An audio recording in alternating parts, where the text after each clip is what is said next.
Pathiyoor Puliyara SKV ഹൈസ്കൂളിലെ പഠനോത്സവം ശ്രദ്ധേയമായി. ഓണാട്ടുകരയുടെ കാർഷിക ഭക്ഷണ പാരമ്പര്യം ഉൾക്കൊള്ളിച്ചായിരുന്നു പഠനോത്സവം.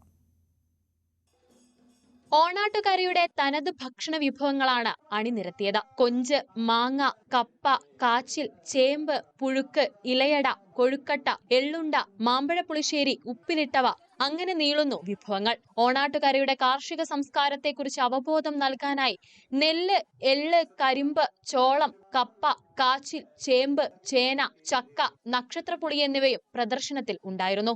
ആവശ്യക്കാർക്ക് വാങ്ങാനും അവസരമുണ്ടാക്കിയിരുന്നു. തനത് കാർഷിക പാരമ്പര്യം വിളിച്ചോതുന്ന നെല്ല്, എള്ള് തുടങ്ങിയ കാർഷിക വിഭവങ്ങളും അതോടൊപ്പം നാടൻ ഭക്ഷണത്തിൻ്റെ രുചിയും മണവും ഉൾക്കൊണ്ടുകൊണ്ടുള്ള നാടൻ ഭക്ഷണ വിഭവങ്ങളും കുട്ടികൾ സ്റ്റോളിൽ ഒരുക്കിയിരുന്നു.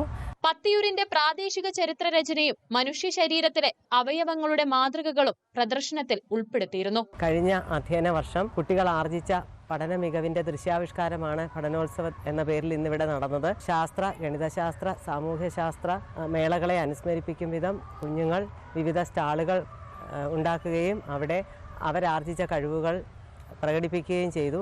ആകാശവിസ്മയങ്ങളെ അടുത്തറിയാനായി സ്റ്റെല്ലേറിയം എന്ന എഡ്യൂക്കേഷൻ സോഫ്റ്റ്വെയർ കുട്ടികൾ പരിചയപ്പെടുത്തി. വിദ്യാർത്ഥികൾക്കൊപ്പം അധ്യാപകരും രക്ഷകർത്താക്കളും പരിപാടിയിൽ പങ്കാളികളായി.